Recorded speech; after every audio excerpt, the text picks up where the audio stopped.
All right, so I'm shooting a truck rim at 200 yards. I had shot it a couple of days ago with the 11.5 inch. So with the Igman 223, it could not penetrate the truck rim at 200 yards. It could at 100 yards, but not at 200 yards. So today I'm shooting it with the 16-inch barrel, same ammunition, right? Igman, 55 grain Igman.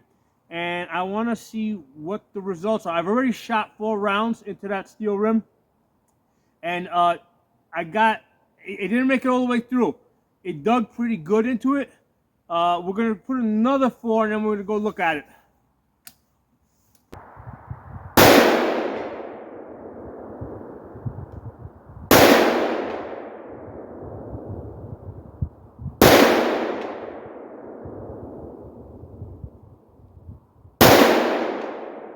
Okay.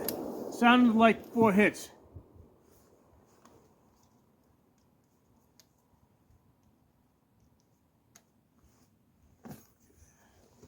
Let's go take a look at the rim, and then we're gonna put green tips in the 11.5 inch, and we're gonna see how those do.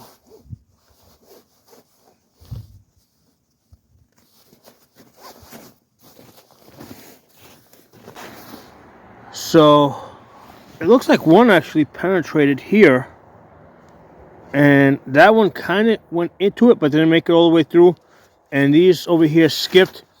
I'm gonna fire another 4 shots. This time I'm gonna hold lower because I think these impacts over here, they just might have been coming in at a bad angle. Looks like there was some impacts here, so it's a total of 8 shots. Hey everyone, I shot the green tips out of the 11.5 inch barrel on the truck rim, and I lost the video. Okay, so this is actually the next day. Okay, so the prior shooting that you saw was from yesterday, and I'm redoing this part of the video. So with the 11.5 inch, with the green tips on the truck rim, okay, we got some good penetration here. 3 shots went through. Now, usually I can tell by the way the holes are. Like these green tips on this truck rim, they're getting through, but I can, just the way that, like they haven't gone through like a laser, okay? And then like this one over here, that one didn't go all the way through. Now that's excusable because that's the area where the rim is doubled up, okay? So in the area where the rim doubles up, it did not go through. The bullet actually got stuck going through. So it went through the first layer. This one over here, again, it caught it in a funky area where it did make it through, but then it hit that other piece of connecting rim there. So we don't have a great hole. And then this one over here, it looks like the bullet came in. It skipped off this, went into that part right there, took a nice gash out of the steel, but because it had lost so much energy and basically hit it sideways, it didn't go through. But the green tips in the area where they hit it clean and it wasn't doubled up, they went right through. Now this is probably, for the 11.5 inch, this is probably like the edge of the range, because I can tell the way these holes are made. If this was pushed out to 300 yards, it probably wouldn't be penetrating. Okay, but yeah, listen, these green tips in your they turn your 11.5 inch AR pistol into something completely different.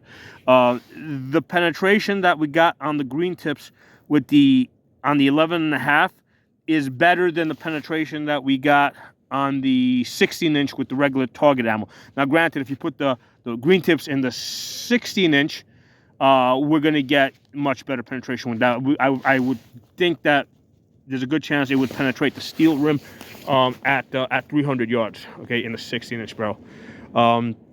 So yeah. So somebody had asked me in the comments, because I had tried the regular target ammo on this truck rim at 200 yards, and I couldn't get penetration. And then they recommended I try the green tips, which I already had in my mind anyway, because I was thinking the same thing. And yeah, the green tips, 11.5 inch, you know, that's going to give you definite, you know, it's going to give you some good capability. Now, what I also did is I went to 100 yards. And I just wanted to, just do some accuracy testing. So let's go look at the target. Again, I shot this yesterday, but I lost the video. So I'm kind of doing some catch up here.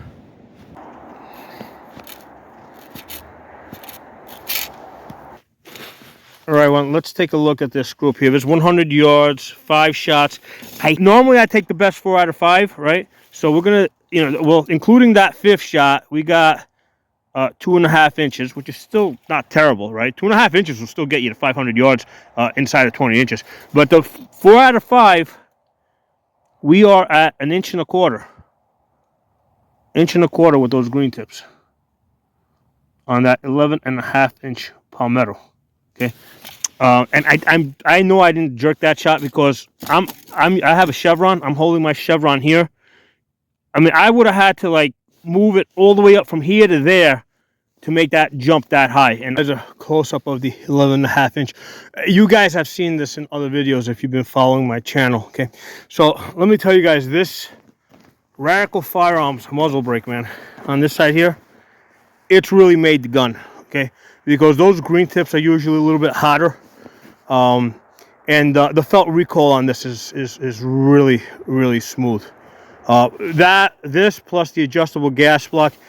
I bought this rifle, I think, back in 2020. Between then and a couple of weeks, like a month ago or 2 months ago, maybe I had shot some 200 rounds through it max.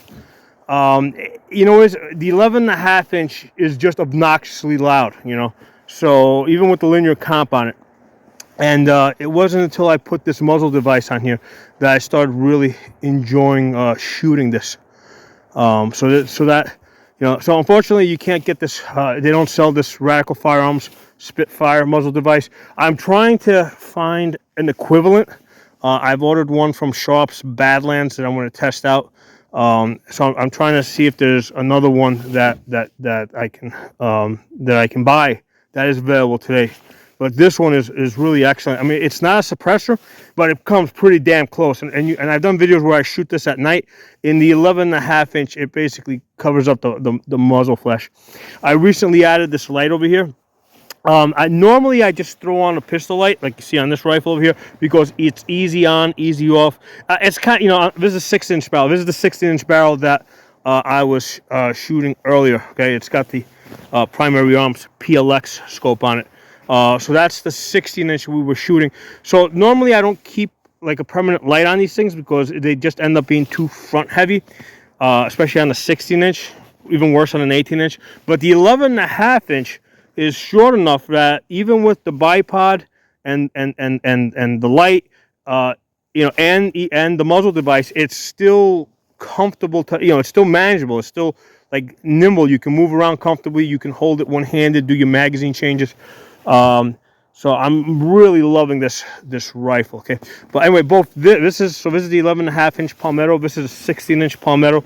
Let me tell you guys, this PLX scope over here, right? This is a $1,500 scope, right? If you guys see me put $1,500 scopes on Palmettos, Palmettos are pretty damn good guns. Okay.